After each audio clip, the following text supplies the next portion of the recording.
ଦିନେ ଆକବର ବୀରବଲଙ୍କୁ କହିଲେ, ଶୁଣ ବୀରବଲ, ମୋର ଇଚ୍ଛା ତମେ ଯେଉଁ ଝିଅକୁ ବାହା ହେବ ତାକୁ ଆଗ ମୁଁ ପେଲିବି, ତାପରେ ଯାଇ ତମେ ସେ ଟୋକି ସାଙ୍ଗରେ ଚଉଠି କରିବ।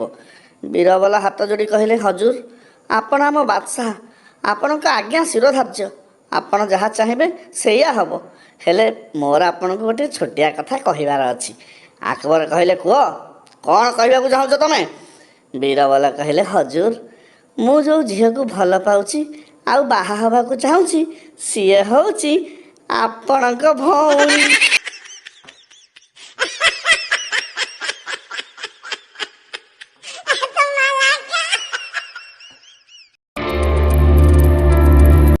ଗୋଟେ ଟୋକା ଗୋଟେ ଟୋକିକି କହିଲା, ଶୁଣୁ, ମୁଁ ତତେ ଭଲ ପାଏ, ତୁ ବି ଯଦି ମୋତେ ଭଲ ପାଉ ତାହେଲେ କାଲି କଲେଜ ଆସିଲା ବେଳେ ଧଳା ଡ୍ରେସ୍ ପିନ୍ଧିକି ଆସିବୁ। ହେଲେ ସେ ଟୋକି ପରଦିନ କଳା ଡ୍ରେସ୍ ପିନ୍ଧି କଲେଜ ଆସିଲା ଆଉ ଟୋକା ପାଖକୁ ଯାଇ କହିଲା, ଏବେ ବୁଝିଗଲୁ ତ ମୁଁ ତତେ ଜମା ବି ଭଲ ପାଉନି।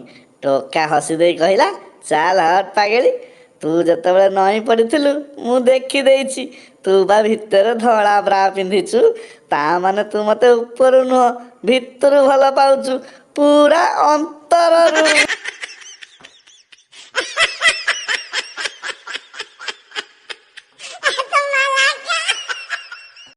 ସାଙ୍ଗମାନେ, ମୋ ଚ୍ୟାନେଲରେ ନୂଆ ନୂଆ ଜୋକ୍ ସବୁ ଶୁଣିବା ପାଇଁ ଜମା ଡେରି ନ କରି ଶୀଘ୍ର ମୋ ଚ୍ୟାନେଲକୁ ସବସ୍କ୍ରାଇବ୍ କରି ନିଅନ୍ତୁ ଆଉ ବେଲ୍ ବଟନକୁ ପ୍ରେସ୍ କରି ନୋଟିଫିକେସନ୍ସକୁ ବି ଅନ୍ କରିଦିଅନ୍ତୁ। ଭିଡ଼ିଓ ଦେଖନ୍ତୁ, ଲାଇକ୍ କରନ୍ତୁ ଆଉ କମେଣ୍ଟ ବି କରନ୍ତୁ।